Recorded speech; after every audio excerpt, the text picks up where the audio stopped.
नमस्कार मित्रांनो, मी आहे स्वित्झर्लंडमध्ये आणि इथं एक ट्रॅक्टर ठेवण्यात आलेला आहे डेमोसाठी. सो तो ट्रॅक्टर आज मी तुम्हाला दाखवण्याचा प्रयत्न करतो. इथले ट्रॅक्टर्स किंवा ॲग्रिकल्चर मशीन्स जे असतात ते कशा असतात. हे जे ट्रॅक्टर्स असतात हे बनवलेले असतात स्नो कंडिशन असतील, पाऊस असेल किंवा मोठे फील्ड्स, मोठी रान असतील त्याच्यामध्ये काम करण्यासाठी. तर तुम्ही ट्रॅक्टरची टायर साईज पाहू शकता आणि त्याची उंची पाहू शकता. माझी उंची जवळजवळ 5.5 फूट आहे. या साईजचे हे ट्रॅक्टर्स आहेत, खूप मोठ्या साईजचे ट्रॅक्टर्स येतात आणि 4 व्हील ड्राईव्ह ऑफकोर्स. आणि टायरची साईज बघा, पुढचे टायर साईज अशी आहे, पाठीमागची कशी असेल. कंप्लीट कॅबिनेटेड बॉडी येते ट्रॅक्टर्सना. त्याचा एक्झॉस्ट इथं सिस्टम दिलेली आहे, इथं इंजिन आहे आणि ही बघू शकता तुम्ही टायर साईज. जबरदस्त ताकद आणि मोठे जे अटॅचमेंट्स आणि इक्विपमेंट्स असतात ते रन करण्यासाठी इथं माणसं खूप कमी आहेत. संपूर्ण शेती ही ट्रॅक्टर्स किंवा मशीन्सवरती डिपेंडंट असते. मी तुम्हाला कॅबिन सुद्धा दाखवण्याचा प्रयत्न करतो. ग्लास केबिन आहे. रिझन स्नोफॉल असेल किंवा वातावरण चांगलं नसेल अशा केसमध्ये सुद्धा शेतकरी जे असतात ते व्यवस्थित काम करू शकतात. आणि समर्समध्ये हीट असते, अल्ट्राव्हायोलेट रेजमुळे स्किन ह्यांची बर्न होण्याचे चान्सेस जास्त असतात, स्किनला त्रास होतो. सो अशा केसमध्ये कॅबिनेटेड ट्रॅक्टर्स खूप कामी येतात.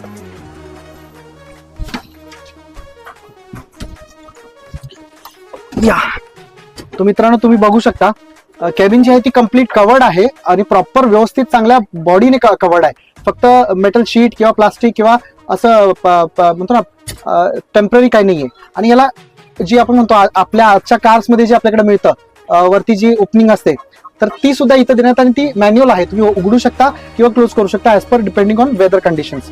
इथं तुम्हाला मिरर सेट आहे.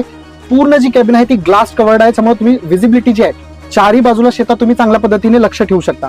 आणि जे अटॅचमेंट सुद्धा तुमचे आहेत प्रॉपर तुम्ही काम करताना प्रॉपर मागे पाहू शकता. याच्यामध्ये आणखी सुद्धा आता अपडेटेड टेक्नॉलॉजी येते ज्याच्यामध्ये AI किंवा स्क्रीन्स किंवा ऑटोमॅटिक कंट्रोल्स हे सुद्धा. इथं सुद्धा बरेचसे लिव्हर्स आहेत कंट्रोलचे जे अटॅचमेंट्सचे असू शकतात, हायड्रॉलिक असू शकतात किंवा PTO असेल किंवा तुमचे जो हायड्रॉलिक इक्विपमेंट्स वर खाली करण्याचे बार्स असतात ते.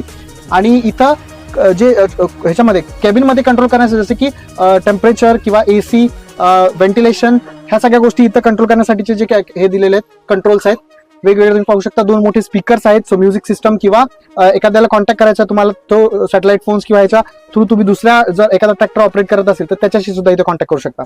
कम्प्लीट विजन तुम्ही पाहू शकता. खूप मोठं विजिबिलिटी इथं. कम्प्लीट ग्लास आहे. खाली सुद्धा भरपूर लिव्हर्स आहेत. हे आपले चाकांचे जे ब्रेक्स आहेत मोठ्या, सो ते कपल्ड आहेत. एक्सेलेटर सेपरेट आहे आणि इकडे एक वेगळा दुसरा एक कंट्रोल मे बी रेस असू शकते किंवा जे आपल्याला एक्सेलेशन म्हणतो ते असू शकतं आणि हा क्लच असू शकतो. इथे एक सेपरेट एक सीट देण्यात आली आहे. जर तुमच्या बरोबर को वर्कर किंवा दुसरा कोणीतरी सोबत असेल तर तो इथं पाहू शकता, इथं बसू शकतो तो. आणि बाकी सुद्धा बेसिक ज्या गरजा आहेत एका कार प्रमाणे किंवा ऑपरेट करण्यासाठी शेतकऱ्याला गरजेच्या जेवढ्या वस्तू किंवा जी टेक्नॉलॉजी हवी आहे ती सगळी या ट्रॅक्टरच्या केबिनमध्ये तुम्हाला अवेलेबल आहे. सो टेक्नॉलॉजिकली हा